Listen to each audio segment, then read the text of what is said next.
This is the Whatever You Say. This is the Whatever You Say podcast. This is the Whatever You Say podcast.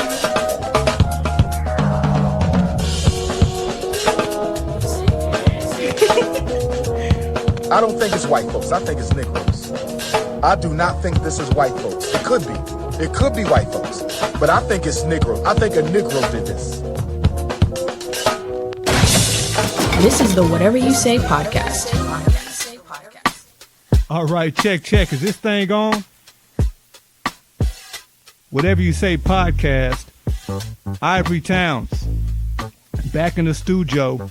Trying to bring you a little information. And listen, we got a special one because as the first female in the Whatever You Say studios. Very first go round. One time for the ladies out there. But first, let me offer up the business side of things. Shout out to our sponsor, Cibo Alto. If you know, you know. Higher level cuisines. All the finest in your infused foods and snacks, if you will. That's right. Check them out on IG, cibo.alto. And also, Covington Heat and Air. Shout out to my folks over there. Check them out on IG at Covington Heat and Air. And you know what? Give them a call. Let them know you listen to the show and that you want their services. 20% off your heat and air unit checkup, just like that. Covington Heat and Air. Check them out on IG and tell them Ivory Town sent you. Now, if you've been out and about in the city, and if it's anything got to do with black folks, the arts, improvement, she's in her, and she's the person to talk about. We're talking about movies, writing, producing.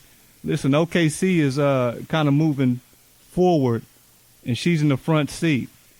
And you want to call her a writer, a producer, I don't know, an actor.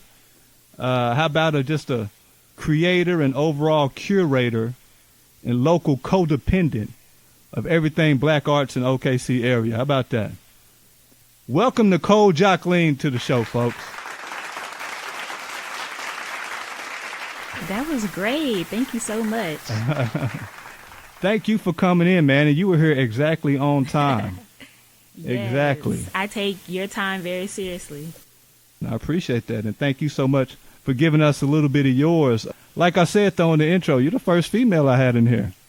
I'm honored. Huh? I didn't know I was the first female. Yeah, this is a little old podcast. We're trying to get it off the ground. We're about, 11, 12 episodes in, just getting out there. But thank you so much, Nicole. I know you have a lot to offer to this conversation and to the overall, progress in the art scene of Oklahoma City. Let's start it out with, you born and raised in Oklahoma City? No, I grew up as an Army brat, so I was born in South Carolina, lived in Hawaii, Florida, but I was raised in Lawton, and then I moved up here 8th grade to the city. Raised in Lawton? Yeah. I said, let me get up out of there. There's nothing going on in Lawton. If you stay too long, stay long, stay wrong. Nothing but Fort Seal, man. Yeah. So I get that about you. You do have that kind of, the earth is my turf kind of aura to you. Kind of listen, whichever way the wave is going, I can fit in there. An earthly sense to you, if that's not, hopefully that's not insulting. No. Did any of those Army kind of, way of thinking, philosophies kind of break into your household? Strict mom and pops? Yeah, and everything was diverse. That's what I remember about growing up military. Yeah. On base, there were all races, and it wasn't really about your race. It was just about how you were. And then that was the 90s, so everybody was trying to be hard. So it was it was like whoever was the hardest, and you just group people together like that. But moving around so much, it kind of helped me be the type of person that wherever I'm going to be, I'm just going to take advantage of the situation. And a little bit of everything, opening to everybody and to different opinions, different cultures. And, was your time kind of traveling? Did that I mean, of course, that molded you to where we are now, where we are in your arts as an adult. But what was some of those time traveling and being the new girl every other year at a different school in a different state? How'd that affect where we're at right now? It definitely helped me push past shyness. Like, I'm still a little shy, but you almost have to have some type of confidence being new. Like, I remember my 8th grade year, I went to 3 different schools. So it was like being new every couple of months, and then having to, not come off scary, I guess. When you're a kid, people try to punk you and stuff. So just having to have that confidence. I know when I got older, and went to college, I went to college at Southern in Baton Rouge, and that experience showed me how different it was down there and how much they supported each other down there. Like, Louisiana culture is Louisiana first and the rest of the world second. Right. So that when I came back from there, it gave me a new perspective of how to be with people in Oklahoma. Army brat, raised on diversity, and then in your college years you grow up a little bit. Now we're strictly HBCU and all around all black people. Yeah, and that was on purpose, because in Lawton, everybody was black, native, Mexican. Yeah. But when I came up to the city, I was in Putnam City District, and at that time, I felt like I remember looking around, and it was 30 black people, and I wasn't used to that coming from Lawton. So then staying in that school district, we didn't have any black teachers or counselors, and I just remember how it made me feel. So I was just I want to go to a HBCU. How did that make you feel? What I mean, those basic kind of teenage issues that a teacher or a counselor or maybe a friend that's not of your ethnicity just couldn't deal with, couldn't understand? It was I just remember if it was Tupac's birthday or something. I just remember teachers why is that so important to you? Just went, and then, or they would try to tell us how bad Tupac was, and it's me and another black person in class, and I'm this is for us. This speech is for us. Why are we even talking about this? Or I remember all the high school kids would go to Langston for a high school day, and I remember they didn't want to let us go, and they were they just didn't want to let us go. So we were okay, what if we just drove ourselves? And they're then you're gonna be marked absent. It was little stuff that I'm just I don't feel like y'all really for us over here. And now here we are, however many years later, you see the CRT stuff going on. Yeah. So, it's funny. It's all this time. A lot has changed, but not really. Yeah. Not really at times. So here we are in 2023. When did you graduate? When did you graduate high school, college, I mean? I graduated college in 2006. 2006? What'd you think of Oklahoma City? Was that a parent's call? This is where we're at now. The Army had us do this, do that, or what made that migration back here? Because my mom, I ended up in Lawton because my mom was stationed in Korea. So me and my brother went to stay with my grandma, but Lawton happened to be where my mom grew up too. So when she got out of the Army, she was just okay, I don't want to raise you guys here because I know how Lawton can be. So she was focused on the city. So she was kind of there's a school called Millwood. It's a black private school. I want y'all to go. Well, my brother was graduating, but she was she wanted me to go there. And I was oh, okay. And I was excited, but she didn't find anywhere to live in Millwood District. So then she was going to use somebody's address, and then that didn't work out. So I was just okay. I went from you selling me this Millwood dream to being at Putnam City. So I was a little let down, and then at the same time, I was kind of relieved because it was pretty peaceful for the most part in Putnam City District coming from Lawton. It's before that, people was fighting a lot, Lawton, and I feel when I got up to that part of the city, that district, everybody was kind of chill. Yeah. When the writing kick in, have you always been a good writer and interested? You keep a journal and all that coming up? Yeah, I used to write to Word Up magazine as a kid. Word. And Okay. they would actually print it, and it would start to scare me after like the second or third time they did it. And I was like, I'm start writing to them, because I would be talking about celebrities. What would you write? Like, I remember Brandy and Mace had that Sitting on Top of the World, and I had a crush on Mace. I was just like hating on Brandy. Damn. And they published it. I said, I ain't writing y'all no more. You didn't think they would? I didn't think that, because I'm like, oh, a whole bunch of people are like writing to y'all. But then I was like, well, maybe not. Like, maybe I'm like one of a couple. I don't know. But that's Hating on Brandy. that was big hating. I was like, what's she doing with Mace? But that was like the early writing, and then I will always just like tell stories. Whatever you say. Then when I went to school, journalism. That's how I got into writing. Because I was going to try to go major in business. My mom was like, would you like to write? So I was like, oh, yeah. So then I went the journalism route and was heavily like focused on that. Mm-hmm. Writing the Word Up magazine. That's a notch under the belt right there. And I had the copies, but then it got lost in storage. You gotta find those. I know. Like, Put those out there. Where are those magazines?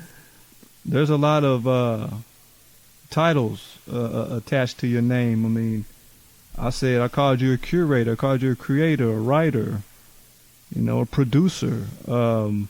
Which one sticks out the most to you? Which one is best suited for you, you think? I think writer. I think that's what comes easiest out of those. Yeah, that was the first one to open up your eyes to the arts world and look what these words can do to people. Words are powerful, man. They are. Words are real powerful. But let's get into the new. What's going on right now?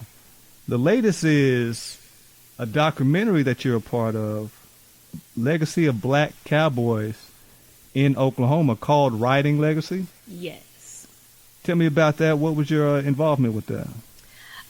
Well, early last year, Video Hero, he's one of the directors, and we worked on projects before, but he reached out to me and he was like, I want to do this documentary about Black cowboys, and he was like, I want you to be a part of it. And I was like, well, be a part of it how? And then he was just telling me, like, you can like ask the questions, all this stuff. So I was like, oh, okay. So I went out with him to a practice of GHB, one of the Pony Express teams. They were practicing in like the Spencer area, and I went out there and I watched them, and I was just like really amazed. I was like, so this is happening all the time? Because it just seemed like I just went a couple of blocks, and all of a sudden I turned into a whole other life. Rodeo. Like a whole other life of Oklahoma. And it was just like, how did it take 10 minutes to get into this lifestyle? But I was amazed that it's so close to Oklahoma City, but then they're like in a whole nother like world and community. Yeah, I mean, listen, I'm not a cowboy at all, but I do have family. My family ties are in Boley, Oklahoma, where that was one of the few black towns, this side of the Mississippi. Once back in the day, once you start crossing over and heading west, and so there's a lot of pride, a lot of history, that cowboy culture and rodeos, and it's still a part of Oklahoma City. I'm sure you, just like everybody who lives in Oklahoma, if you talk to anybody out of town, if you go out of town, they still think it's horses and carriages down here. Right. Yeah. And you catch us on the right day. It is. You catch us. Hey, if the weather's right, hey, you go see some horses out there, man. Right. How was that for you? I mean, just writing about that. You said, I don't know how much you knew about it before the documentary came out, but how was it finding out that, like you said, just so many minutes up the road, it's a whole nother world out there? Yeah, I didn't know anything about it. So that was kind of a challenge, because I'm thinking of like what to say to interview them, but realizing I don't even know the foundation. Like, I had been to the Cowboys of Color rodeo, but that was it.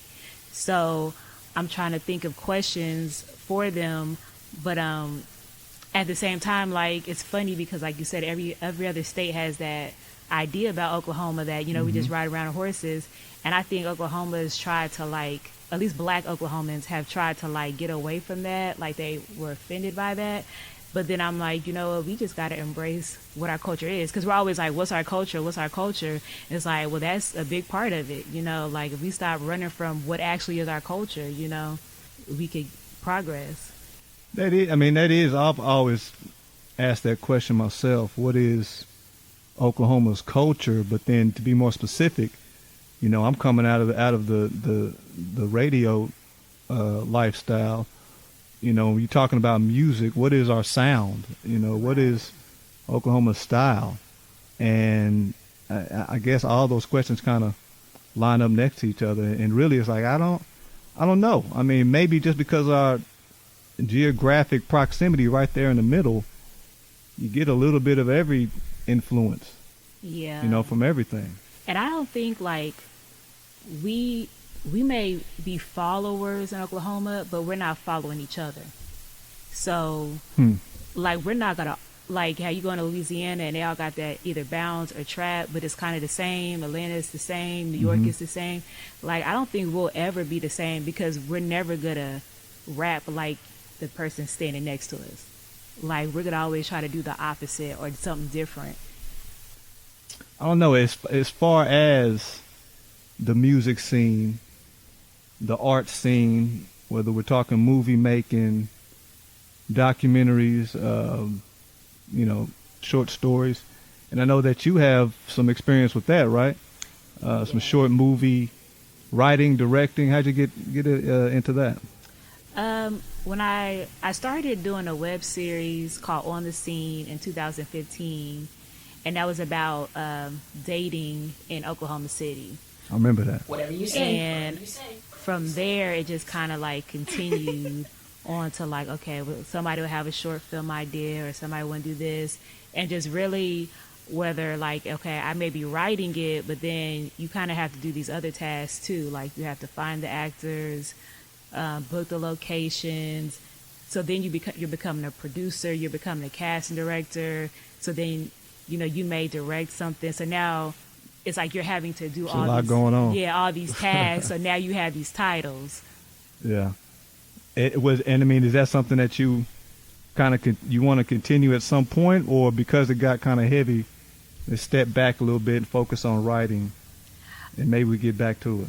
I would rather like focus on one thing if I'm going to be in a project. Yeah. So if I'm the writer, then I just want somebody else to do the rest of the stuff. Like if, you know, if I'm the producer, you know, or whatever, because I did so much of a lot of stuff for so long that now you have people that are actually getting experience in those areas, and I'd rather just let them do it. Right. I get you. Like, get somebody else to do it. Nah, I get you. Listen, I'm doing this little old thing here, man, just editing and putting it out, and you know it's a lot, man. And then you're talking about, you know, movies, and now we're dealing with different energies from people. Now I gotta, you know, if I want to write for someone, do you have to know somebody? How much do you have to know somebody to be a good writer for them? Or is it their responsibility to fit in the story that you're writing? Well, I know I've had like people write books and say, can you turn them into screenplays? But I think like if it was a book or somebody already has an idea, you may have to do it with them and sit around a lot and talk it out. Because if you just kind of like what I've experienced, if you just kind of take what you know and go with it, they'll be like, no, that's not what I wanted. And then you're like all this back and forth. Right. Yeah. Know your subjects if you want to get deep into something like that. Get back to the documentary. Video Hero and Keon Taylor are the directors on this one. Yes. What was their motivation? Was it simply just to promote Oklahoma, and are they involved in the cowboy culture? They're not involved in the cowboy culture. Keon, I think he said he'd never been to a rodeo before, but he has a sports background. So I think his interest was the athletic aspect of it, and just, you know, how they're athletes and wanting to capture them as athletes. Video Hero, he grew up in Spencer, so he grew up around it, he's not a cowboy, but he grew up around it. So I think he just kind of wanted to pay homage to what he grew up around.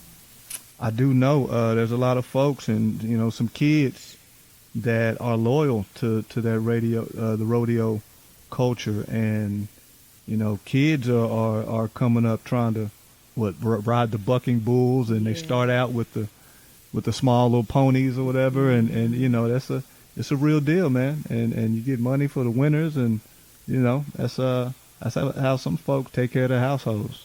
I respect them, man. That's some nasty falls. I can't take that.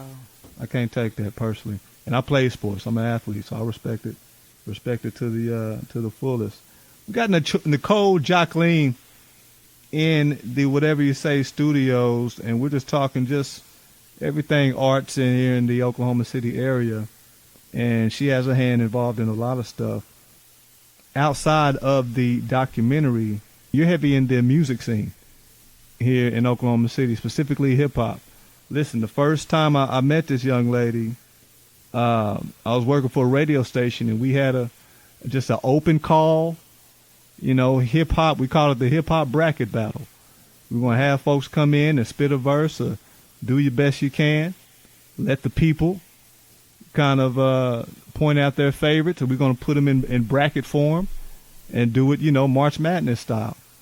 It was a lot of work to that. We never did get to the fully to the end of it. There's a lot of. It sounds good when you put it together, but once you start putting heads together and figures on paper, it had a different outcome. It turned into something a little different. The salespeople got involved. I'll leave it at that.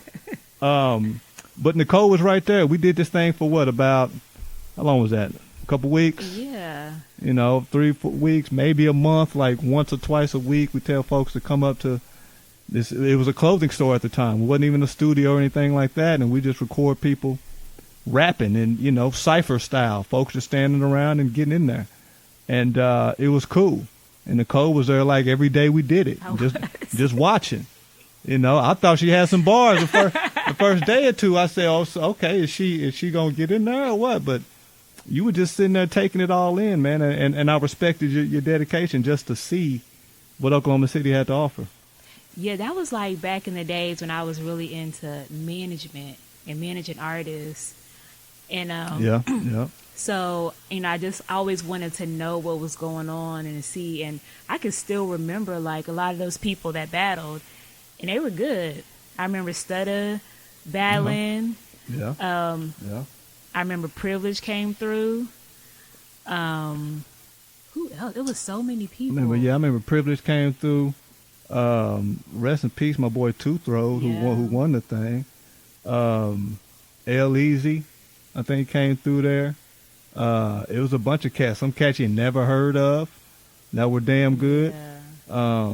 But Kurt Dog came through and gave us something.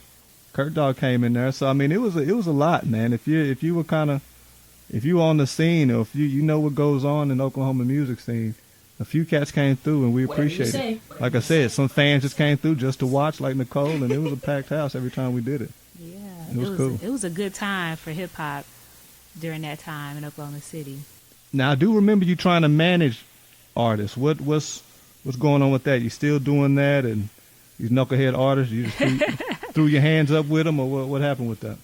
I was really into it, but I think during the downtime, because I feel like artists kind of go through up and downtime, like times where they're really, really focused, really want to work on stuff, and then they kind of have the moments where they're just kind of like focused on their personal lives or whatever. Right. So during those downtimes, I would, creatively, I would just be like, okay, what else could I be doing?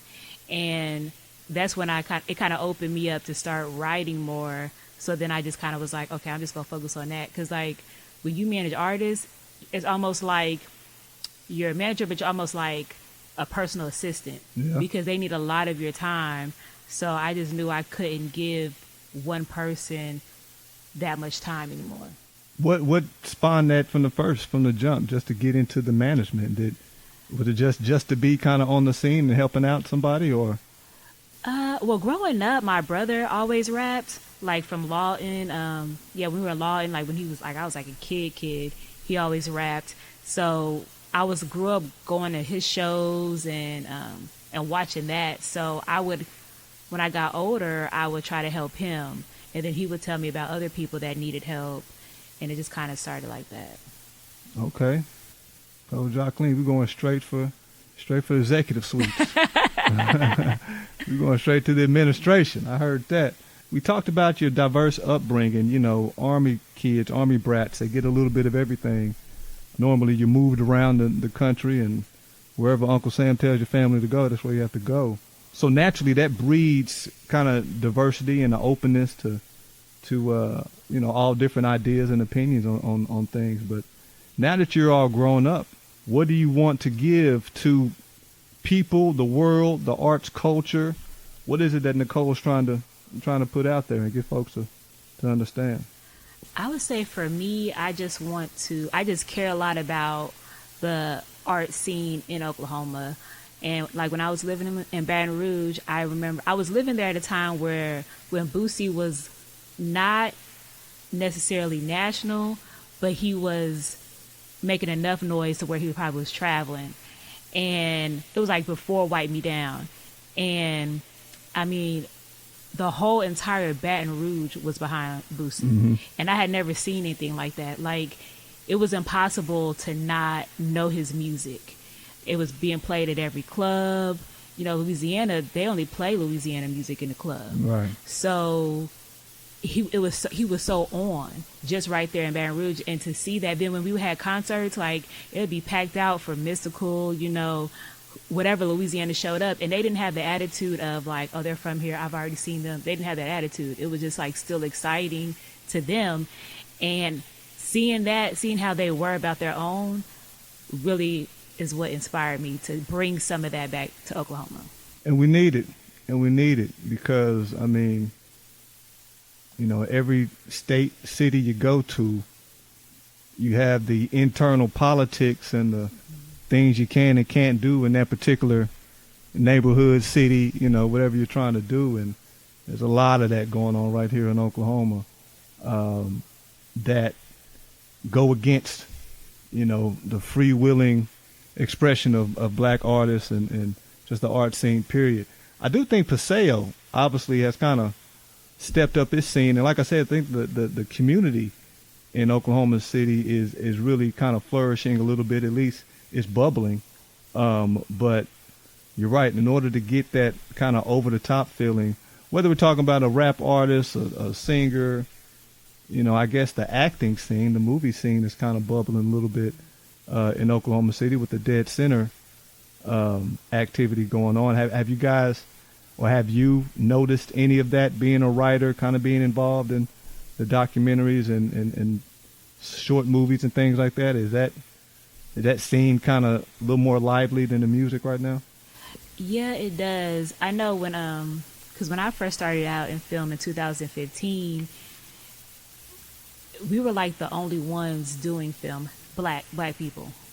White people have always been doing film. Mm-hmm. But as far as a group of black people, we were the only ones that were really doing it. But now that they have like Green Pastures and the studios that they've created here is giving people more opportunities. So now people can see themselves actually doing film, and they're being taught how to do like the lighting and all that stuff. So now they're like, it's like more of a reality for them. And you know, I think like our conversations about not being able to get to the next level, I don't feel like the white people in Oklahoma feel that way, because like you said, we've had Carrie Underwood, Blake Shelton. You know, we've had a number of success stories come out of Oklahoma. We just haven't had any black success stories.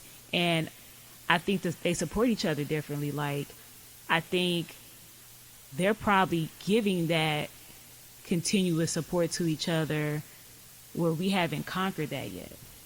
That's par for the course for America. You know, it's certainly different perspectives between white folks and black folks, especially when you're talking about getting to that level of success.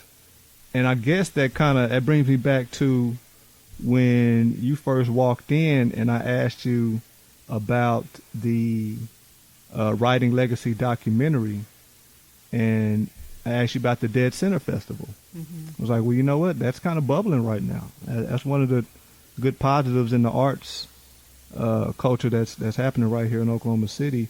I asked you guys if you submitted the documentary, and you guys were like, well, you were like, I don't know if they really want to do that. And unfortunately, I think that's kind of where we've been kind of, you know what I mean? I don't know, brainwash is the right word, but we've been kind of, I guess, knocked down to think that why waste our time even doing it? They have no interest in it. Right. And like for Writing Legacy, we did submit to Death Center, but initially, before we submitted, like when we were just talking about film festivals, and when I talked about film festivals with other projects, I was always the person that was just kind of like, I don't know, like, and I guess, like you said, I think I was just programmed to think like I wouldn't be chosen anyway. So just like, it just seemed like a waste. And I know you got to pay and all that stuff. So I think I was just thinking like, I don't know if it's worth it. But the more I thought about it, I was like, I think it's worth it for people that get accepted.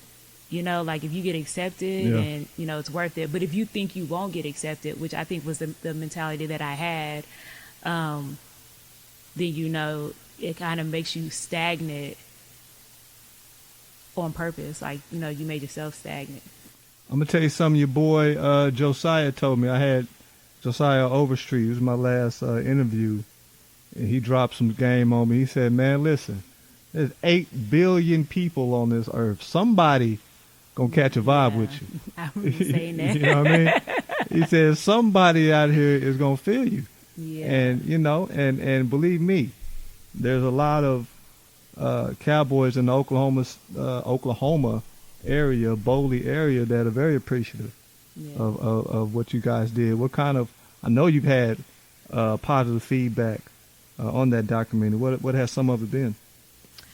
I think a lot of people just are saying like it's just really, it captured them in a beautiful light.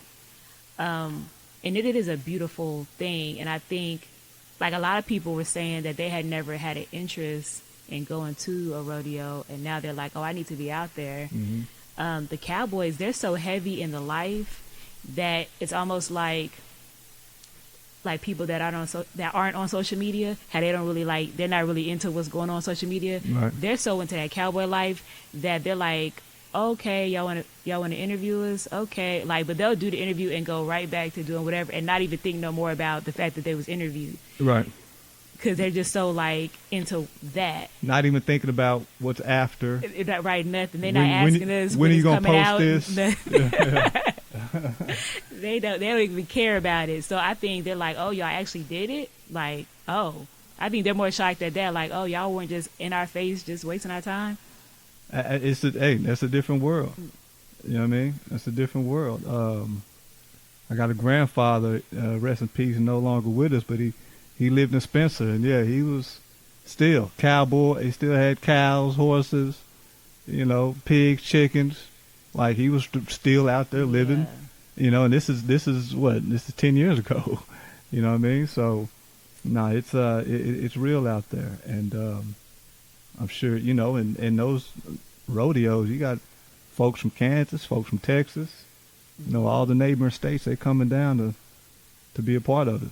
Yeah, and we had a little joke with us. We would call it cowboy time, because we would try to meet up with people and they'd be like, oh, was something happening with my horse? Or they have all this stuff going on, and we'd be they'd be like, so I'm not going to be able to make it. We on their time. Whenever they have time, because they got a whole thing that they do every day. Oh, man. And they don't foresee interviews being thrown in the mix of that. Right. Now they got to get hay for the horses. Yeah. They gotta throw the old water out, put in new water. Yeah. You know what I'm saying? It's a whole list of things, man. And I'm not to say that they're not modern, but just modern living folks like you and I, man. The first thing I do, I grab my phone. Right. So respect to those guys and gals, and I know some ladies out there doing their thing too. And I got a special lady in the house, Miss Nicole Jocleen. Nicole, which did I see you? I know you said you were interviewing some of the cowboys for the documentary, but I feel like I've seen you be a part of 2 or 3 other podcasts also. where I don't know if they were just yours or you're just a part of the board or. I have a show called FaceTime with Nicole Jocleen. So that I like when I'm not really busy doing the other stuff, then that's when I want to take the time to interview people because, I have like the journalism background. I always like interviewing people, and especially people that I feel like don't get enough shine here. There you go. So that's a thing, but it's not like a set thing that happens like at a set time. It's just whenever I have time to do it. And then one of my friends, LaRonda Marie, she has a Facebook Live that she does like every Thursday called Under Construction with LaRonda Marie, and then I help her produce that. So okay, no doubt, staying busy, like I said, she's in the mix, right. No doubt. That's dedication, man, and that's whether it's you on a podcast, whether it's a friend of yours, or whether you're writing or producing. I mean, for one, that's talent, to have an eye and an ear for all those different things. Is it safe to say you're nosy? It's like I am, but only for stuff that's motivating. So like, how there's like, okay, like Facebook, people that be on Facebook a lot, it'd be like drama. Mm-hmm. And then people that are like on Instagram, it's more like promoting. So like I'm more nosy about what do you have on, like what are you working on, or what what are your aspirations, whereas I'm not really nosy about like personal life stuff. Now I feel you, because I came up as a writer also, and that's what I really wanted to do. I wanted to be a sports writer. I want to, go to the games and write about it and go home. Like that, what could be better than that? But I'll admit, I'm nosy. I am. Now, I'll keep your business to myself. I'm not going to spread your business. But, yeah, I want to know just because. As being someone in the arts, is social media and all that, is that kind of sullying the arts community? Anybody can be a director, producer, put anything together, a skit or whatever. Does that kind of bring down the true reasoning for folks being in this art in the first place? I think it's helpful if the people are really into it, but I think with social media, what you'll find is people start and stop a lot of things. So, you look in somebody's bio and they may be one thing, one title, and then 6 months later they've erased that and now there's something else. So I think people just get so motivated by what they see that they're like, oh, I'm going to do that too. But they don't really have any real love in doing it. They just like saw somebody else doing it. And then so they start doing it, realize they're not that dedicated, and stop it. So it just kind of makes people not take the art seriously because so many people are not really dedicated to it. And they heard that Instagram was cutting checks. Right. And, and their favorite, I guess, influencer, flashed a bag of money in their face. And they felt like, hey, we can do that. Let's go do it. Whatever you say. Does that make you feel some type of way? Do you cut the side eye at folks who are trying to go, I don't know if it's the easy route, because if you're really true about it, nothing's easy, but the social media kind of, I don't know, like you're a writer, right? And you wrote for a couple movies and documentaries and things like that. Like, do you look different at folks going the reality show route? No. I know, like, reality shows, like, I was thinking about, like, back in the day how, like, if you had a music video, you were on. Like, that's all it took for you to get a music video on MTV or BET, and that was it. Now, because the situation is so differently, that's not enough. So now the new people that are getting on immediately are the reality TV stars. Like, you on a reality TV show, that's it. Like everybody knows you. You can, get, endorsements or whatever you're trying to do. So I see why people are doing it. I do think it's weird when people that I feel like have other routes go the reality TV route. But if you just at the house and you get a reality TV opportunity, you might as well jump on and quit playing. But still keep it real. I guess, you want to keep it real and be true to yourself. But also, it's TV. You got to give people a reason to come back. So you got to throw a drink on somebody at least, every other week or something. Now, see, what I don't like is that they say that's not really me. Because I'm like, if I've been watching you for 8 seasons, that's you. That's you. That's you. That's all I've seen. Like, you're not about to convince me this is not you. They edit it a certain way. For 8 seasons? Like, no. Would you write for one? Because, they have writers and they have, folks that write up situations and, transgressions. Would you? See, I would. If they called Nicole, so let's get some of that. I would only be able to do it if I was like taking stuff out of their real life. Like if I can sit down with you, I may take the thing that you don't want to talk about, but just making up something that never happened just for you to do it on like TV. I mean, maybe it happened, but it's just petty and it's just silly. Old girl stole old girl's man. Nicole, write me something about that. I'd be like, where's Lifetime? Let me go write for them. And the check will be what again? Send the invoice to me again. Let me think about it. No, it's money and art, man. That's a combination. I remember I had JB Williams in here, 2-time Emmy-winning rapper right here out of OKC. And when you're talking about folks who are quote unquote on, he seems to be kind of on that road to be the next one. But he said something interesting to me. He said he didn't, he has kids and things. He said he wouldn't want his daughter or his kids to get in the quote unquote arts field just because it's hard. There is no, all right, go get a degree, now be an expert artist. There is none of that, and it's a lot of giving of yourself without a lot of pats on the back coming back to you. Yeah, I can definitely see that. Because like if you want to be a doctor, like the way we view doctors as like one of the highest professions, any one of us could go do that. Like any one of us could go to school, learn it, and we would be a doctor. Right. It's obtainable.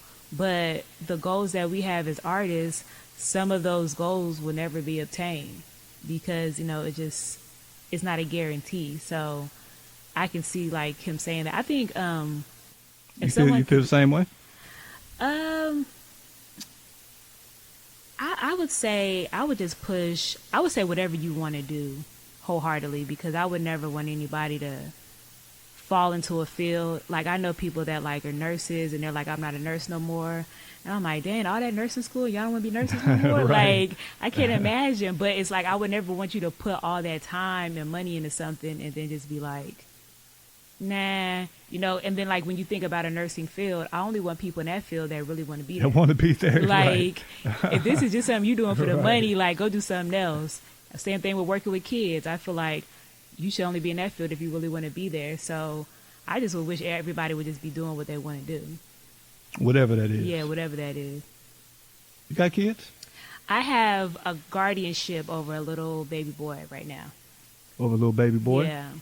I don't know how long is that, if that's going to last forever, but what if he comes up watching Nicole and she writes, I want to write. Let me get up in this. Nicole, but help me out. Let me read some of my writings. And see, I would hope that I would be in a situation to where that's a lot easier to do. But I follow the celebrity kids, and it doesn't seem like their parents doing music has really helped them that much. But I think it's because they don't have the same hustle that we have who didn't have that luxury. Yeah, and kids are different. They're wired a little different now. And then maybe just simply they're not as talented as their parent. That could be. That could be it. That could be it too. Like hey, you all right, but you ain't had what your daddy had. There's a lot of that going on. What was I watching? I was watching my man. God, I forgot his real name, but he just died on Snowfall. Man, OG. OG Unc. Unc Jerome. I'm one of them people that's only like 2 episodes into the season. Damn. But I know social media has already let me know I just kill it for you. that Jerome is no longer with us. The way it make it look like none of them no longer with us, but I don't know. From what this little post that I saw, yeah, it doesn't look like a happy ending. I haven't seen this last one. Because I think it just wrapped up this last week. I haven't seen this. As a matter of fact, when we get done with this, I might go check it out. On it. But nah, I don't think it ends well for any of them from what I can see. But I was watching some posts from him, and he was talking about how art imitating life, life imitating art, and how, and it was in reference to him dying in this last episode, and how black men dying is America's top currency right now. Whatever you say. Mass incarceration, just what they do with videos on social media and just putting them out there and watching folks die and all that. What does that? I always wanted to ask someone, what does that mean to you? Because people just throw that term out there. Art imitates life, life imitates art, and it's a true statement. But what does that mean? Does that mean the artist should try to stay within the realm of real life actions and real life instances, or is it okay to get out there and get kind of wild but still calling it art? I like to stay in the reality space, like in 2020 when everyone was like locked down from COVID, I was kind of like, because I had that journalism background, I was like, nah, we have to document this. Like one day, like we can't tell what this was like next year because we're not going to be in the same headspace. So we did like a series called Quarantine Dreams, where we were just like, everything that was going on with the pandemic in real life, we were making the characters deal with that. And it was an art imitating life type situation. And then I think sometimes, like, you see art and then like you get influenced by it, like the twerk era, that came from somebody seeing somebody repeatedly doing something and then now you're doing it. So I think, it's you being influenced by art and then you influencing art kind of at the same time. What about the push that the ladies are having right now? You had the show Swarm. So that was a dope show. Yeah. Swarm. What's the other show that's going on right now? My daughter told me about Yellow Jackets. Oh, I haven't seen that one. About a soccer team, and they have a plane crash and they're stranded out in somewhere for like a year and a half, and like cannibalism becomes an issue, and it was crazy. But you got those two. You got another one called Power. It's about a group of girls that have the power to shoot electricity out their hands. I mean, it seems like just women are really getting out there. You've seen the women's national championship in college games. The women's game was much more exciting, much more talked about than the men's game. I feel like women are really getting out there and stomping their footprint in this field of arts, music, just overall rising up in society. Can you feel that? What's that feel like for someone that's trying to make those same waves?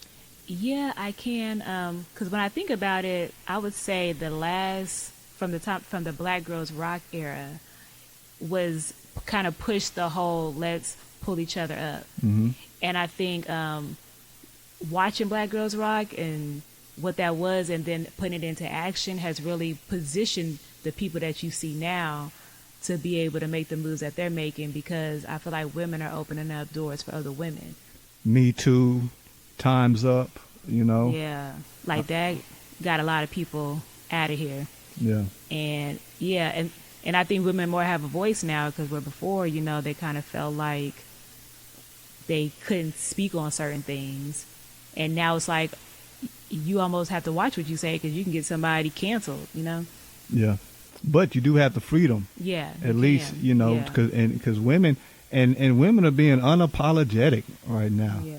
Like Angel Reese, She said, Jill Biden, no, we not, no, never mind. We'll go see the Obamas. You know what I mean? That's a ballsy thing to say. Yeah. You know? And you know, Jill Biden, Joe Biden really started it. Angel said that Joe Biden didn't even put LSU in their bracket. Didn't even have them getting out the second round or something like that. And so they kind of took offense to that. And, you know, he's an old 80-something-year-old man. Who knows? But, you know, she took offense to that. And, you know, Jill Biden said what she said about inviting Iowa to the White House also, along with LSU. Never seen the losing team get invited to the White House. But Angel Reese, from the jump, was like, nah, we good. I was like, damn, that's she's not playing, man. And I was proud of her. That was a ballsy thing to go into. As a woman, I don't know how much you are into athletics, but what does that do for women, just your average woman sitting at the house watching that? You know, I think when people take those type of stances, you're like waiting to see, okay, what's going to happen now? So I think it was kind of like, oh, nothing's going to happen. So then it makes you feel more confident to, you know, speak on what you want to speak on. Because it's like, worst case scenario, what's going to happen? Where's Kamala Harris? I don't know. What? I mean, I would think this is... I hadn't heard that name in a long time. Right. And listen, she's in a tough position, right? Your boss spoke out and kind of said something unpopular. So now people think you should kind of jump. You know, it's a tough... But then it kind of makes it look, you know... It's a tough position to be in. But the fact that you can't, you know, I mean, nothing at all, nothing. You're a smart lady. You know how to make it sound good, you know. But it's obvious, man. And Nicole, I think you're kind of Oklahoma City's version of you know, in my mind, of women kind of on that art scene, no matter how big or small you are on that scene. You know, this is OKC's Issa Rae right now. Hey. Huh? Issa Rae. What's little mama from Blackish? She's taking that early Blackish money and flipping it already. Right. On the music scene, I know you're a heavy hip hop head. What's your era? 90s? Yeah. Early 2000s? I'll say 90s. Yeah, 90s, early 2000s. You know, we're just talking about women in the arts. Music is Whatever the you arts. say. Whatever you say. A part of it, should I say. But I'm sorry, Nicole. The women rappers right now. Yeesh. What are we gonna do with them? You know, I feel like Yeesh. I really like Lotto, and I like Megan. I like Cardi. I think what people are feeling is that it's so many female rappers, where before it was one. Well, it's so many, and they're all on the same thing. And I think they're all on the same thing because they know if they were on anything different, we wouldn't even know their names. And I hate that for my girl, Rhapsody. Mm-hmm. Rhapsody's dope. Yeah. You know, I like her. She's dope, but you don't. She's not out there like that. So you're not gonna see a video unless you go search for it. You know, like that. And it's like, why is? I mean, it really just is a sex sales thing, and it's really, how do you get away from that? Because if you can't get away from it, people like Rhapsody are never going to get the attention that they deserve, and everyone else is. Now, don't get me wrong. I mean, who's a chick I saw the other day? I saw a chick named Connie Diamonds. It was somebody that LeBron co-signed. He like retweeted a video and she was spitting. It was dope. It was matter of fact, she took a sample from Ludacris's "Move, Get Out the Way," and flipped it, and it was dope. And she, you know, had her clothes on, and it was cool. It was a hip hop video.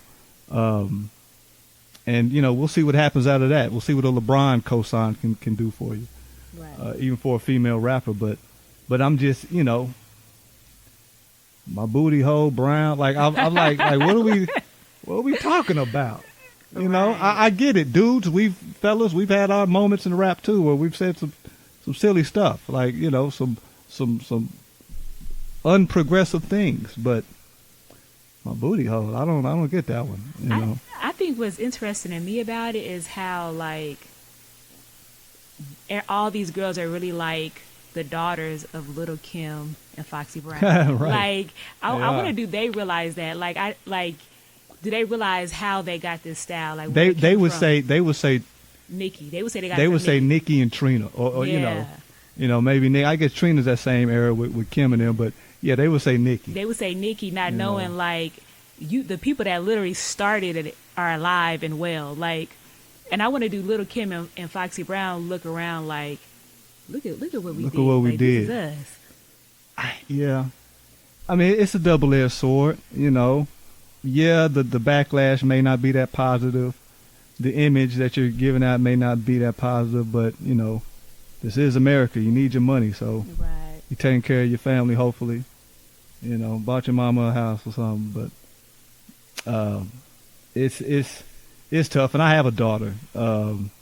She's in college. You know, she's not at that young, impressionable age, luckily, but, you know, still.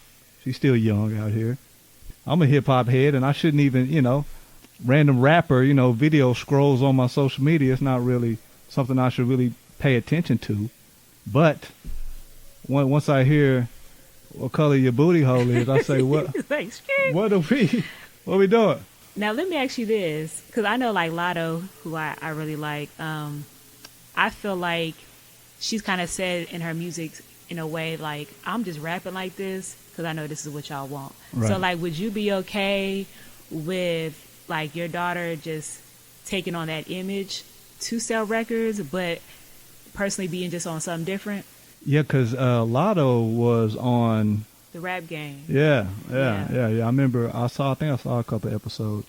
I didn't know that was her though. When she came out with the big energy, whatever song, I was like, wow, that's her. And she grew up. You're asking if my daughter was just just doing it because she knew that's what everybody wanted to hear. Yeah, that would probably bother me. But didn't her peoples come from the industry? I don't remember if they came from the industry, but I remember her dad was her manager, and so I just remember like her dad as her manager. So when I listen to her stuff, you know, I'm like, I know she has a father figure, but I feel like she said little stuff like every now and then in songs, just kind of like, I'm not like a hoe, you know what I'm saying? I feel like, you know, I'm not this, but I know this is the type of music that y'all want to hear. Once again, it's a double-edged sword because I guess you're being real with yourself, you're being real with your fans, but I don't know if that's going to help your career. Mm-hmm. I think the other side of it, and just being on the male side of things and coming up in the 90s with gangster rap, we kind of wanted to believe that these cats was out there doing that shit. Right. We kind of wanted to, even though we knew it wasn't the smartest thing if they were, and you know, especially then Tupac got off shooting at police. We was like, oh, well, shit. Maybe you can't. You can't live this life. Maybe you can do this shit and get away with it and then go get a movie deal. Okay, that's how it goes. I think once you admit, I don't know how many times she said that. Now that you said that, if I see now I'm probably go. Like, you just really listen to it? Yeah, like, I'm going to go interview listen Hunt to her now. freestyles. Like, go on her page, listen to her freestyles. It gives me, like, I feel like what I like about Lotto is I feel like she studied the game. That's why I think her people's has been in it, or her daddy or something was an artist, and she's been groomed. And she knows what she has to do. Right. And it's like, check. And I think she's looking like, this is actually working. Like, right. Right. And listen, a beautiful woman should never, you know, play herself down, you know, to not be beautiful and not be confident and go out there and throw it in everybody's face like that. But, you know, do you. But, you know, it gets wild out there because, the little girls who are not on your level and who do not have your resources and who do not have a check list of, okay, just do this, do that, and I'll get in the game, you know, they talking about other stuff and probably doing it too. I can imagine. But I think, you know, like, I remember when people didn't curse on TV. And, you know, when they start changing little things, you always have one side of people that's like, yeah, this is not a big deal. Then you have the other side of people that's like, makes it a big deal. And you think that they're exaggerating the situation. But a little change, and then you look up and everything's changed. Everything's different. And we were talking about snowfall. Have you noticed that snowfall has no It just, you can cuss and say whatever cuss words you want on there. Yeah. You know, and Yeah. I remember, like, shows that came on at 7 and 8 o'clock, there still was no cussing. Right. Like, That's gone out the window. and when I think I grew up watching, like, Family Matters, and these kids, they're growing up watching stars like P-Valley, you know, like, so you can't expect the same from these kids that are watching P-Valley at 14 years old Yeah. that from us who was watching Saved by the Bell. Man, I love Saved by the Bell. Zach and Kelly and them, and they keeping up with, who was the kid's name from Power? Oh, Tariq. Tariq and them. Hey, man, you brought that up. Took me right there. As a creator in this business, up and coming, whatever, local, whatever you want to call it, you know, that's your title. You're a creator out here at whatever level you're at. We know the difference. We know the fundamental difference between shows like Power, BMF, Snowfall, whatever, Raising Canaan, right? We know the fundamental. First of all, shout out to 50 Cent. You Right, know, three, just took over. three or four of them shows all his. Right, let me write something. But there's obviously a difference between those shows, those urban tales, and other kind of crime riddled series. The Sopranos, The Wire, Sons of Anarchy. I mean, obviously bigger budgets. You know, the second group have like long-time actors that have been doing it for a while. The first group, you know, they kind of like breaking actors. You know, you'll throw a rapper in there to do a terrible job acting a specific scene, but it kind of works, Yeah. right? The budget isn't as big, the writing isn't as good. But is it more than that though? Or is there always a market for those type of shows, lower budgets and things like that? Is that the difference? Just bigger budgets and known actors? I think so. Like when I think of like the stuff on like a lot of films I've watched on Tubi, they're the same type of storylines. The only difference is bigger budget and actors. You know, you may watch an independent film and you may like critique it, but what the real problem is, you're not convinced with the acting, or you feel like it just doesn't look polished enough. But everybody's telling the same, you know, type stories. Is that all it is? How much would BMF be improved with just like something simple as better writing? I think, you know, better writing for any show would definitely improve it, but you have to make sure that the actors can actually pull off that better writing. And then sometimes, like, I'll see an actor in one thing and they'll be great, and then I'll see them in something else and I'm like, they weren't that great. So you got to make sure that the director Know your lane. is going to pull that out of you. Yeah.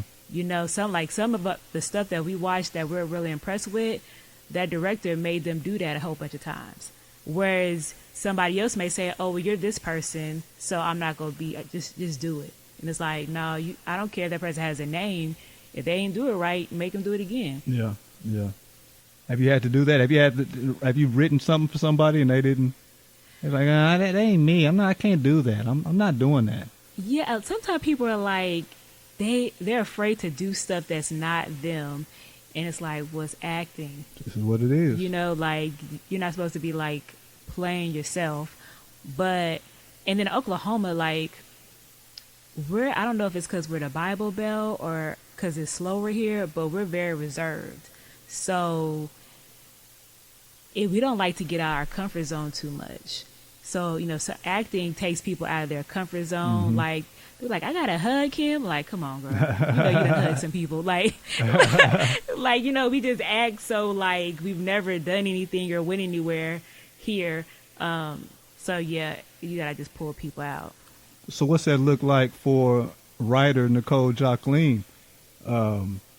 You've written the little internet stories about relationships and things like that. So when we gonna get the horror movie? When we gonna get the kind of outside the box philosophic thinker? And see, we were trying to do a horror movie. We actually want to do every year, like around Halloween, Vito Heroes, like I want to do a horror movie. But we were trying to figure out what was scary to black people without, because, you know, you can get cheesy real quick.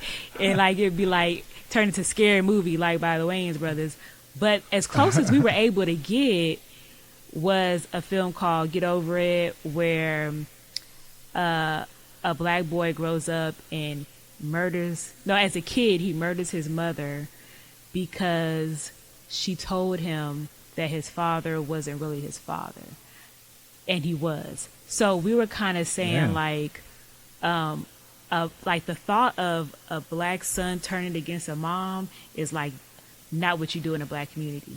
So that would be like a natural scary thing that would even be like possible. Then it's called Get Over It because, you know, sometimes parents lie to their kids, don't give them the full truth, and then when the truth comes out, they don't expect the child to have any type of reaction. And then when the child does have a reaction, it's like, well, how long you gonna have that reaction? Like, okay, you was talking about that last year, like, get over it. So it's kind of saying, well, what happens when that child don't get over it and they hold you accountable and they take it out on you? Ooh. So that was as scary as we could get, but hopefully we can get scarier in the future. Hey, listen, I don't like to admit this, but I do a lot of daytime court show TV watching, and that sounds like a Judge Mathis episode. You know, somebody need to intervene. The son, the mama kept a secret from the son, and now they on Judge Mathis spilling all the beans. Yeah, and you know what? Usually those shows end in both of them in tears, man. So, is that a horror movie per se?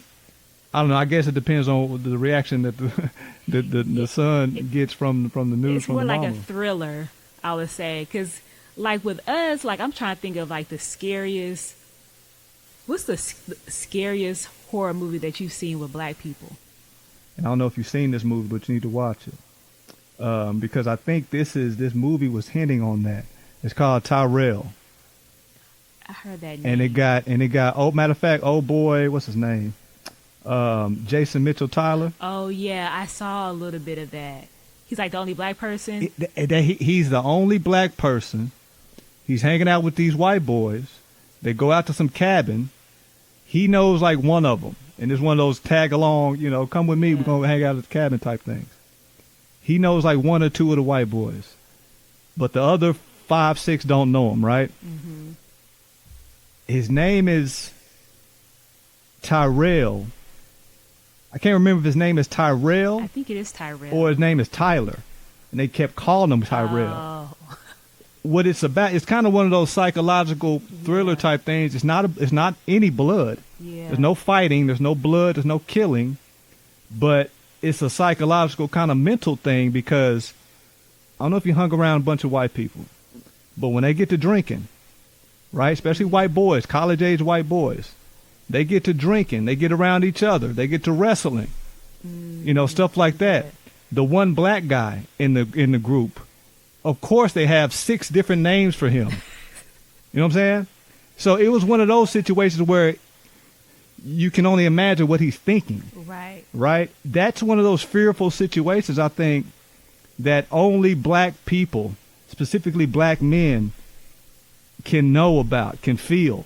Yeah. You know, where I'm out here in the middle of nowhere with these white guys, the white people. If something happens, who's going to be the first one? You know, it's just one of those type of things. But like I said, no blood was shed, no axe murderer. But it wasn't a horror, but you were thinking after that one. And I think that's what Jordan Peele has discovered is that He's our mastered real that shit. fear Yeah. is what happens at the hands of white people to Yeah. us. And like we can watch prison movies all day, nothing. Some of us can watch slave movies all day, and it's so far back, nothing. Like black people aren't afraid of being in the woods with other black people. Yeah. You know, we're not afraid of our car stopping with other black people. Our fear is only wrapped up in certain things, and I think the racial thing is what it's wrapped up in. So it's kind of like, well, how do you not do that to death? You know, like just keep repeating that. Because do you remember the movie O with Mekhi Phifer and Yeah. Julia Stiles, I think. Yeah. And that kind of played on that, like, the psyche of, like, Because he was the only black guy Yeah. at all. I don't know if he's the only one, but he was at an all-white school. yeah. He was a star of the basketball team. But it was after the play Othello. Yeah. And it was kind of that whole dynamic, similar storyline, betrayal and things like that. Your friend stabbing you back and all that. So, and yeah, Jordan Peele and even your boy Gambino. Yeah, Josh Gambino. They've kind of mastered that Yeah. that lane right now. Now, I wasn't a fan of Jordan Peele's The Nope. Nope. It was stupid to me. Whatever. I haven't watched Nope. You're not missing nothing. I like to see my girl. What's her name? Pratt. Kiki. Kiki. I like her. She's dope. I got Nicole Jocleen in the studio. She's dope too. We're talking arts, movie, music. You know, all that stuff. Whatever. We're in OKC, man. Trying to get this thing popping, and Nicole is doing all she can, man. She's a part of that. You're a creator, Nicole. You like that? You like that title? I like that title. Yeah. Yeah. Makes you feel like, you're, I guess, creating something that wasn't there before. Creating and curating. After it's created, I'm fine-tuning this thing to make sure it maintains, make sure it lasts. And I'm impressed with your openness with everybody in the field. I feel like if it's like somebody out there and they're trying to make something move on their own and in an artistic format, Nicole's all for it. Yeah. With the way movies are kind of going right now, it seems like it's easier, just like music. Just like social media. You just have a phone and you can make a video, record yourself doing whatever. It's kind of out there for everybody. Same thing with movies. If you want to hold a phone for 2 hours and record something, you could do that. And attach it to a script, and there you have it. You have a movie. Is that good or bad for quality? Because I've been having folks in here, and I'd ask them. Same thing with music. $10 a month, you can get every song ever made. Is that really a good thing? Is that always the best as far as what we're getting out there? But at the same time, you are allowing everything to get out there. Right? I think it's good. Like, I know people like make jokes about like the movies like on Tubi or whatever, but I watch the movies and I'm like, they got their stuff on here, like, especially from my position, I'm like, I can't say a word because y'all got y'all stuff on here and I don't see a boom mic in the scene. I can hear everybody. Like, or the walls shaking when you close the door. Y'all done got the finest girls y'all know to be in it. Like, I ain't mad. But I feel like what it does is, okay, you put your stuff out there, we watch it, we critique it, now you can get better. But if there was no streaming app that gave you the opportunity to put it out there, you still be waiting for Hollywood to let you do it. But now these people can do it themselves or, sell it or however, they're doing it. It's all kind of black apps, quote unquote, that are, highlighting the black actors and producers, writers, and all that. It's a beautiful thing, but sometimes, and you know how we do each other. We see something lackluster, we're gonna magnetize. We be looking for something. Yeah. Truth be told, we be looking for it. I can't lie, I do. If I'm watching, because we'll be sitting around flicking. I say, hey, you want to watch this movie, baby? Hey, who is that? I don't know them. Well, okay, let's watch it. and we just, and especially me, especially us, should I say? At first little slip up, first silly mismatch, silly hairstyle, I'm killing it. We killing it. Might turn it off, and I mean, how long can we take this? But it's and then listen. We talked about Jordan Peele, talked about Donald Glover, Childish Gambino, the lane that they're making for themselves.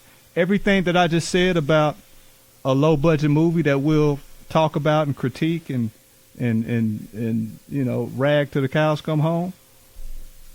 Tyler Perry has made $1 billion off of just that. Mm-hmm. I'm sorry, Nicole. Tyler Perry, as much success as he's racked up for himself and for other people, right? That's your best legacy, what you're doing for other people, right? Mm-hmm. We got to stop Tyler you Perry, say, man. whatever you say. Or demand better. We need to just demand better. Because he has it now. You have the resources. You're not just doing these little plays at auditoriums. All right? You got the resources. Why can't we demand better from Tyler Perry? I think with Tyler Perry is he's in a lane. And the fact that you already know what I'm talking about. Is that the fact that you didn't even ask me to, what do you mean? What are you saying? Like what, give me an example. You already knew. Well, the thing is his lane. I think that he's probably thinking, well, why should I change what I'm doing when I'm continually making money off of it and y'all are continually watching it? I think what people feel a way about is that he's dominating. So like, that's all we're seeing. Yeah. So since he's winning is all we're seeing. But I think in his mind, he's like, I've just been doing the same thing I've been doing and I'm getting richer. So like, but that's the problem. It still looks like a play on my screen and it's supposed to be a movie. That's the issue. Like I said, I walk in the other day, somebody, I don't know, was watching the Oval and was watching the Oval. Somebody closed the door, the walls start shaking. And you know, and the lady comes in from getting out of a car in a rainstorm. Next scene, she's bone dry. Like shit like that. You know, it's like, what do we, like the part on her hair was on the right, very next scene, now it's on the left. Like, I need detail. I need somebody to pay attention to the details like that. That's the continuity department, but you got to let people do their job. Like, I think everybody, the hair people, all those people would do their job, but they just got to be allowed to. So I've never been on, a set, with him. I would love to, but I'm just interested to see, like, how is everybody working in the job that they're supposed to be working in. Yeah, I mean, I guess at the end, something like that does come down to the people you hire. And obviously, Tyler, are you not giving these things a second look over before you send them off to BET and whoever else? Like, come on, man. And you might as well buy BET. I think I read something like that. He's in negotiations to buy it. Like, I don't know, buy it or be a majority owner, of BET Plus or something like that. So kudos to you, man. And once again, after you make that move, come on, man, the movies gotta step up a notch, G. A little bit. And to tell you the truth, you know which one I did like though? The one movie he did where he was like the cop and he was Alex Cross. Alex Cross. That was decent to me. I never saw that one. I liked the one Temptation with Journey Smollett. Ah, okay. And see that one. Yeah. Her and that guy were incredible actors. I like Journey. She's been killing it since a kid. Yeah. So when you can you can write anything, but if somebody can pull it off and make it believable, it takes your stuff just up. Yeah. So yeah, I feel like she really made that movie special. Now the stuff that you write, now you say it's usually, well, when you did kind of write your short stories and things like that and produce them, they were mainly relationship type stuff? Yeah, On the Scene was relationship type stuff. Then we did like an hour 15 movie that was loosely based on the Julius Jones situation called Paige Howard. And that was when we kind of basically looked at the Viola Davis thing that she did about it and kind of was like, okay, how would a person end up in this situation? And we just kind of took the concept but just kind of changed it a little bit in order to bring awareness to his case. And where can they check that one out at? Paige Howard is on YouTube on the Devoted Media Group YouTube page. Okay, I'm going to check that one out. Yeah, I didn't know about that one. Yeah, and that Julius Jones situation, that was wild. That was wild. It's even wilder that like he's still in there after all of that. And the city came together for him, though, and at least got him that right. At least he's out. He can make a phone call. You know what I mean? He can he can do stuff like that. He's not on the 24-hour Oh, yeah. lockdown, you know. I mean, you know, of course he's not out of there altogether, but at least his family can see him, talk to him. You know, there's a silver lining in there somewhere. But that was a good example of the city coming together, and you know, folks like yourself, folks who are in the scene and have some resources, who know some people, all came together and did what they could for him. Now, ultimately, you know, we're at the mercy of the law, and you know, Oklahoma, so you know, you got to take what you can get. But it's better situation than it was.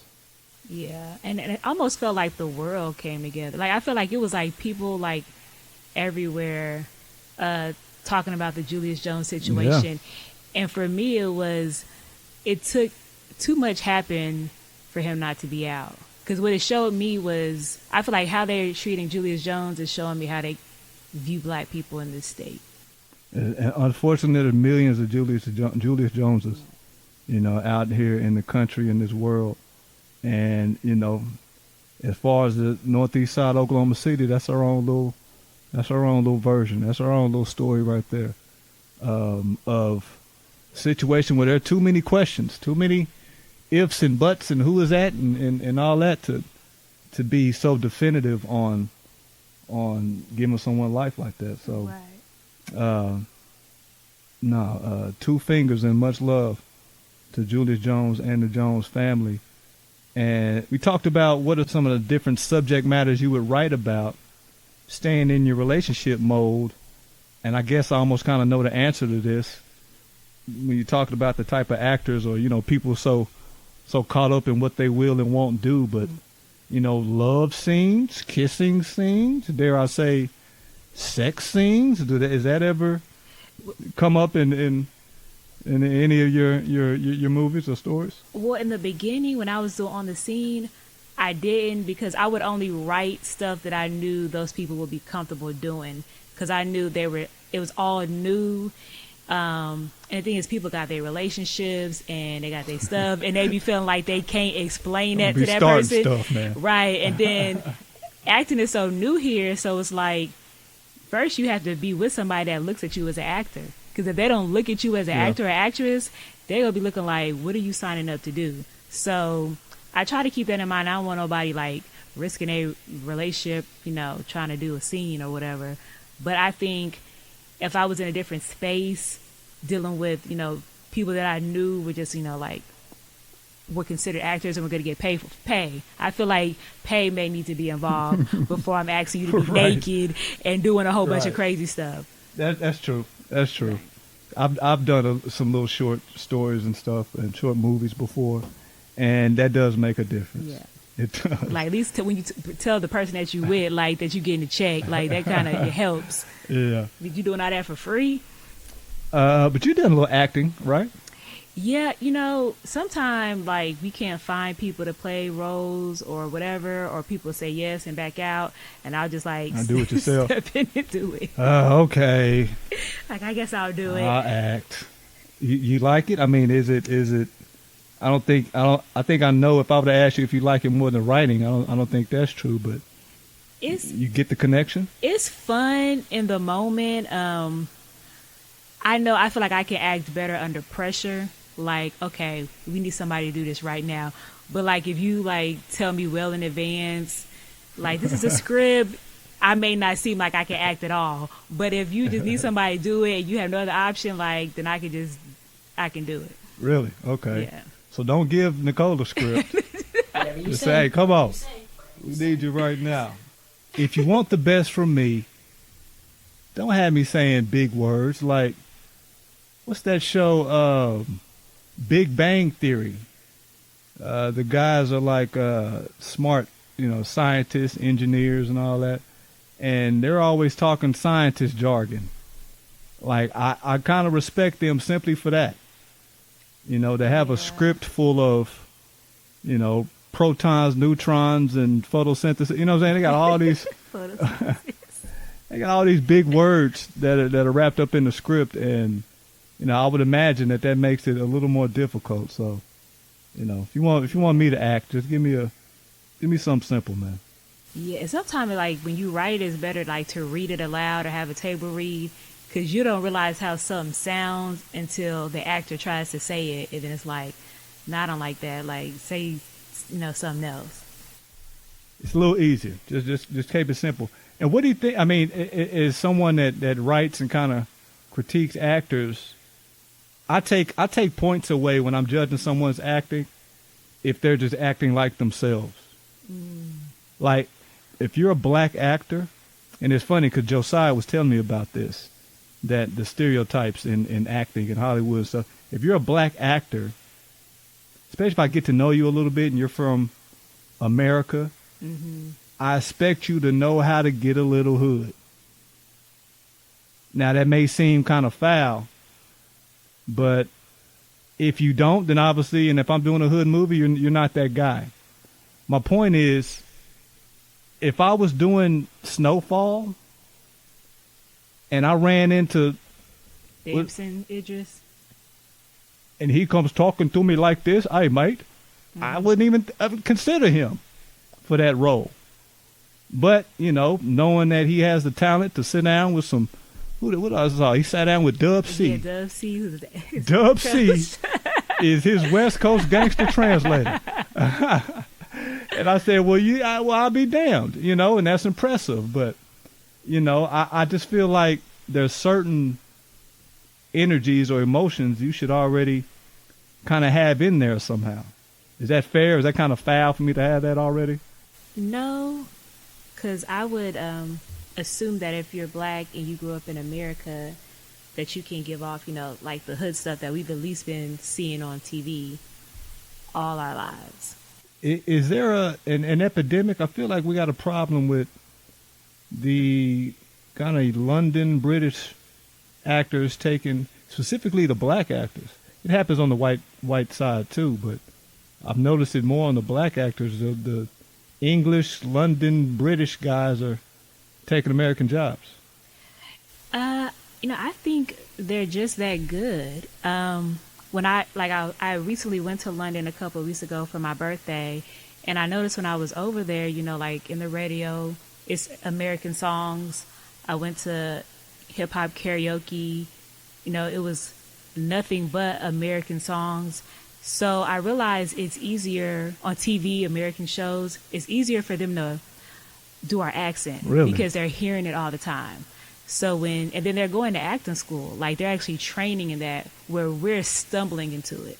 So it's like, you may be a person that just decided you can act, trying to compete against somebody that's a trained actor, they're going to get it. And then when they can show the multiple accents, I can't do an accent from a different part of the United States, let alone another country. I can't do an Atlanta accent or a New York or a West Coast. So when you have when they're coming over here and they can sound West Coast, they can sound East Coast, they can, when Judas and the Messiah, the way Daniel Kaluuya was able to sound like Chicago. That's a different level of acting that they bring in, and that's why they're dominating like that. Now, it is impressive because, you got to have the acting chops to back up the new accent that you have. If you're in the acting field, I think you've noticed that, and especially if you're a fan of black art and paying attention to these urban shows out here, you'll notice something. You'll see an interview from one of your favorite characters, like, oh, really? Okay. He's over there with Big Ben. Oh, I get it. Yeah. Who is it London Delroy? Is he from London or Jamaica? I remember seeing, he was in Crooklyn, the dad from Crooklyn. Delroy Lindo. Yeah. Now he's I think he's really, his peoples are really from Jamaica. Yeah, it was something like that. Yeah, but I never heard it in any of his stuff. I didn't pick up on that. What was his name in Malcolm X? Haitian something. Oh, Haitian. I was about to say Haitian Jack. That's too high. It was something like that. It was a country, then a name. Georgie, some Archie. West Indian Archie. West Indian Archie. There you go. Yeah. So, I guess he did play. I think his peoples is from around there, but that was Delroy Lindo, man. I loved him. Who are some of your favorites out there? As far as the writers and directors. Of course. Are you that much of a nerd? You can like watch a movie and tell who wrote it? No, but what I will do, like I know some Snowfall episodes, I'll just sit and be like, okay, now who wrote that episode? Like I'll be like, I gotta know, and I'll start looking them up on IMDb and doing all this stuff. Okay, and she's serious, y'all. Because I can tell, like, who the hell wrote the tiger? That's what I said. Come on, man. I said, who wrote this? But at the same time, I was like, if they call me, because say you can only write one episode. If they call me, you got to make it memorable. Like, you got to, like, do something in the scene. But they did something extreme in that scene. I think, you know what? Matter of fact, I think O.G. Jerome said he wrote the last one. He wrote the last. Oh, so they started letting him write. Or directed it. Okay. Directed it. The last one or the next to last. I can't remember, but yeah, one thing about the when they were stuck in the lion cage. Yeah. I think that was not right when, but I think maybe a few months prior, John Singleton passed. And I don't know if that was like, it seemed like it might have been a rush job. Mm-hmm. You know what I mean? Because he wasn't there. Maybe they didn't have his guidance and his nay or say. Yeah. And I'm thinking is like, like you say, all right, y'all, no disrespect, but kind of like, all right, boss man ain't here. Yeah. Let's let's do something crazy. Yeah. Let's write something wild in there. And that was pretty wild. Yeah, that was wild. And then what made it less wild was that Damson Idris, his performance made it like entertaining. Like you can't just throw any actor into a lion in a cage in the backyard scene right, without it make it looking dumb. Yeah. Who else? Give me some of your other writers. Issa Rae definitely. It's a girl, Michaela Cole. She's a British director. She has a show called I May Destroy You on I think it's HBO Max. But her, Ava DuVernay, I love how she did When They See Us. Yeah. Amara Brock Akil, she did The Game and Being Mary Jane. I like her. The Game? You talking about, what was that, the show on BET? Yeah, the show on BET. I like that. And an actor. The first go round. I haven't seen the second installment. Oh, yeah, the second. Yeah, I haven't seen that either. But I feel like Lil Mama is a good actress. That, after the TLC thing, where she played. Yeah, she was left out. Then she played in the Felicia Blakely story. I feel like she's good. What was that second one? The Felicia Blakely story. It was like she played a stripper turned murderer, but it was a true story. Really? Okay. Yeah. I'll check that one out. I think she's good. Jarrell Jerome, he was in When They See Us. Was that Lil Daddy that went crazy? He got some awards for it, didn't he? Yeah. You could tell off top watching that. I was like, Lil Daddy about to get something on here. Yeah. And I almost feel the same way with old girl on Swarm. Oh, yeah. She's pretty intense, especially that last episode. Because I don't know if you've seen it all. I think I'm like on the 5th episode. I almost feel bad for saying it, but she just acted her ass off. Because there was a moment where she's like, she's on the run, right? She be killing people, right? So she got to move around. She cuts all her hair off. Okay. And portrays a guy.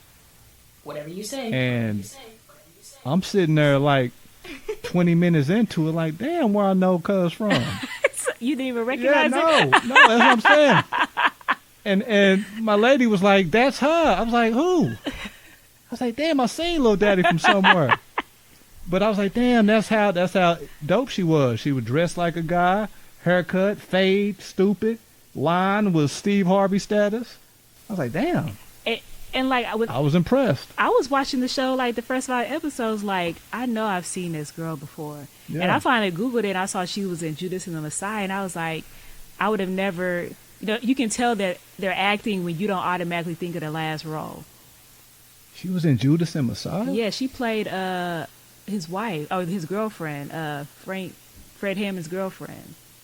Ah, that was her. You know what? And she was in that movie that Jamie Foxx was in. That's when I first saw her. She was in that movie that Jamie Foxx was in where they was like shooting power out of their hands and stuff. It was some kind of sci-fi crazy. One of those quarantine movies. We was all sitting around. They were just pumping movies out left and right. But she was in that movie, and I forgot the name of it, but it was a scene where she was rapping. She was like trying to rap and try to get on. And she was really rapping. Those were her raps. And I was impressed. I was like, wow, okay, she was getting it in. And you're right, she was in Judas and Messiah, and this past one, this Swarm joint, and just the sheer intensity of the movie. You know, she's taking folks' heads off. Right. You know, every episode, and I was like, damn, this little girl is something else. She's impressive, man. She's impressive. Yeah. I like that. Who else out there, Nicole? You wanna put a Nicole Jocleen script in their hands? Oh, I like Lakeith. He was in Judas and the Messiah too. Stansfield. Yeah. He's nice. I like him. Yeah, I like him. I still call him Darius. Is that from Atlanta? Oh yeah. And it's crazy because I remember when I first saw him in there, and then he played Snoop in Straight Outta Compton. I didn't recognize it as the same person, and then He was Snoop? yeah, he was Snoop in Straight Outta Compton. Okay, I'll go check that out. And then I would just start seeing him. I was like, whoever his agent is killing it. He getting out there, huh? Yeah. I guess same thing for old boy. Majors right now? Yeah. Jonathan Majors? Jonathan Majors, yeah. Yeah. What's up with those pictures, though? Why though? Just tell me why. Why do we need that? I think that we have to like consider who the creative directors are on probably these photo shoot concepts. You know, I think if you went down and said, okay, like I think when people post pictures that people question, they should look to see, okay, who was the creative director?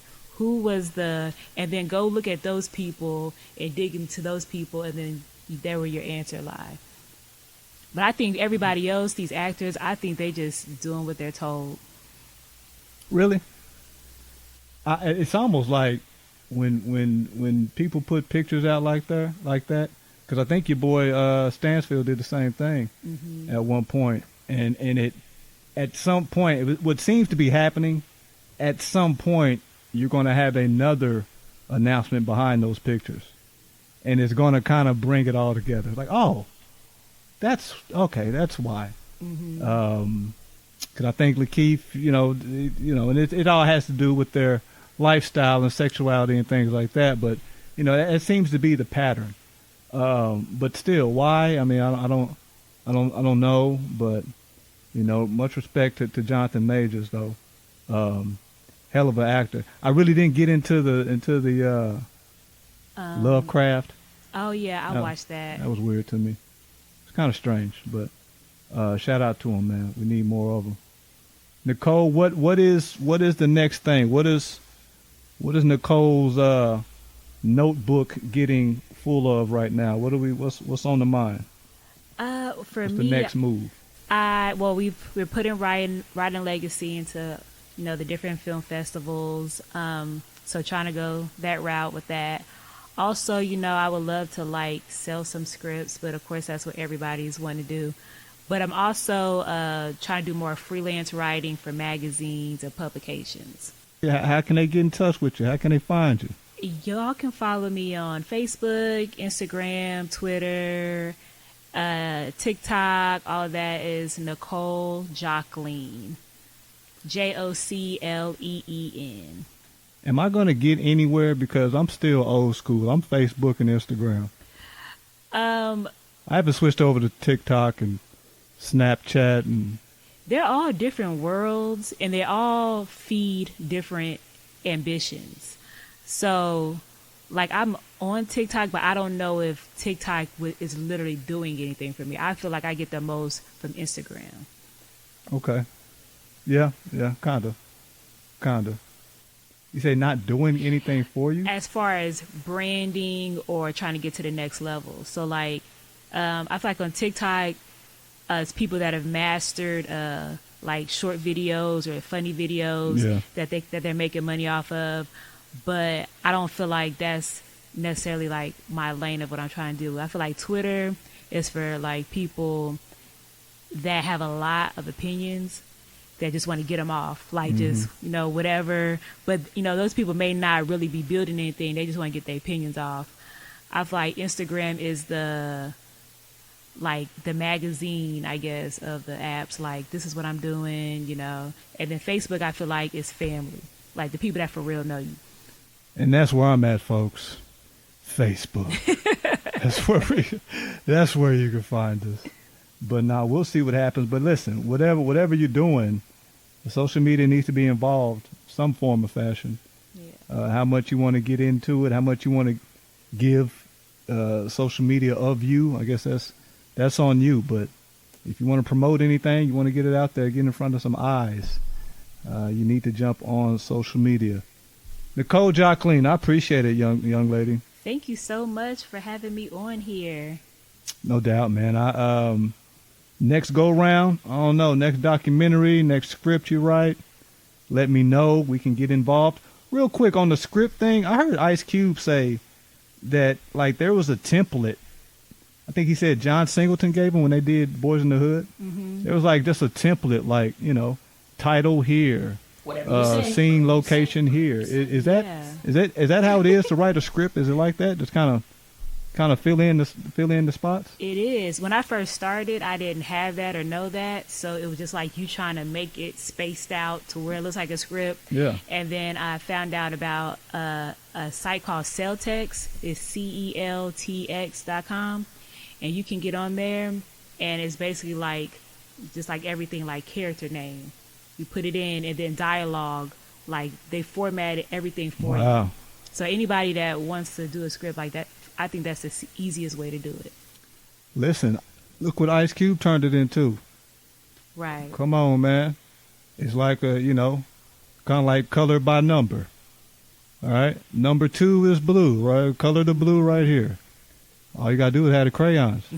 You know what I'm saying? If you got the mind, if you got the storyline played out in your head, if you got the imagination, Celtex might be the next place you need to go, man. Right. Thank Nicole, Jocleen. I had no info about that. So now, Nicole, we appreciate the openness. I don't know how many times you told your story out there, but, you know, I'm sure somebody be inspired by it. Somebody who hasn't heard it can certainly appreciate it. Thank you. And I try to be open without, talking too much. And saying something I can't take back. Nah, you good. You've been on point. I'll go back and listen and do some editing. I'll give you a call. I got real quiet on that Tyler Perry. I was like, but hey, don't want to shortstop your blessings, man.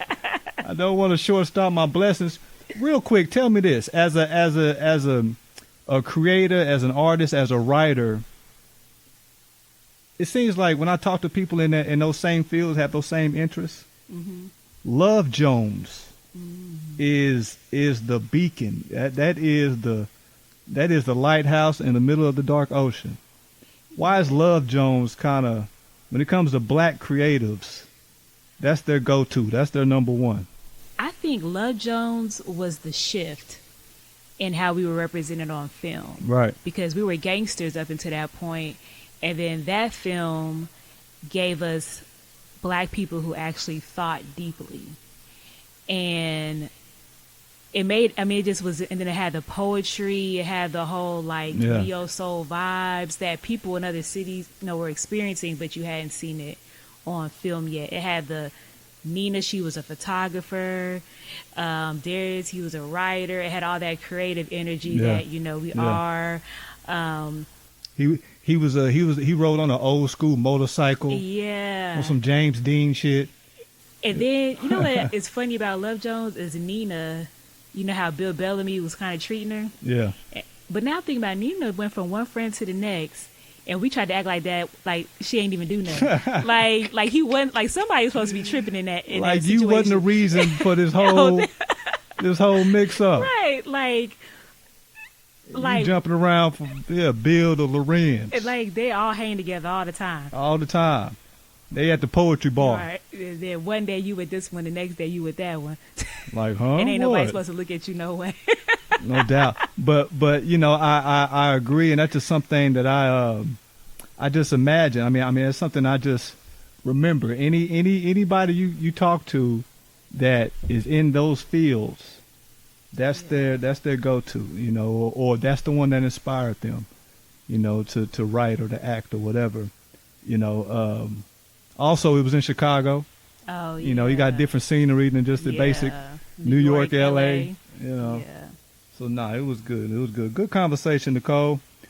This is your Oklahoma creator right here, folks. You want to get involved, find her on social media. I'm certain that she'll point you in the right direction if she can. She may write up something for you right there.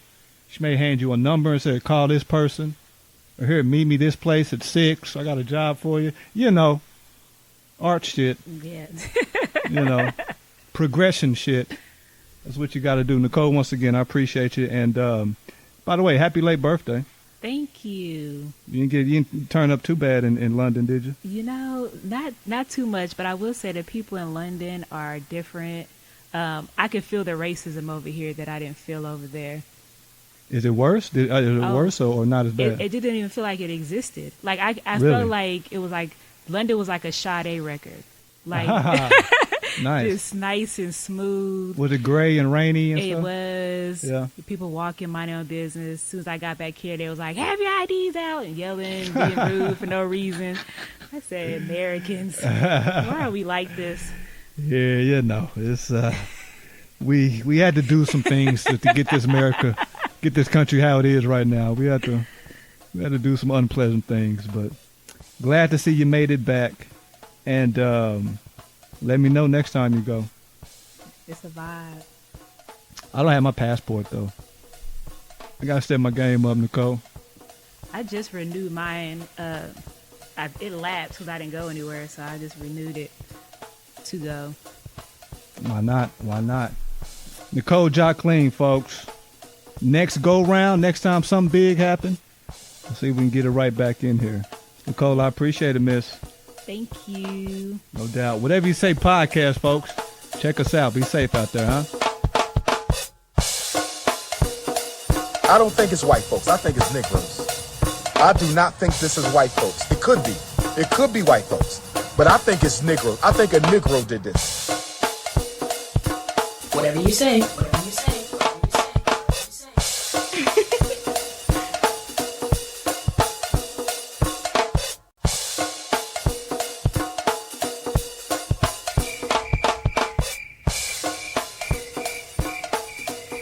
Check this out, man. A, avoid negative sources, people, places, things, and bad habits. B, believe in yourself. C, consider things from every angle. D, don't give up and don't give in. Don't let a damn thing get you down. E, enjoy life today. Yesterday is gone and tomorrow never comes. F, family and friends are hidden treasures. Talk to them and enjoy their riches. G, give more than you plan to give each day. H, hang on to your dream. I, ignore the bullshit. J, just do it.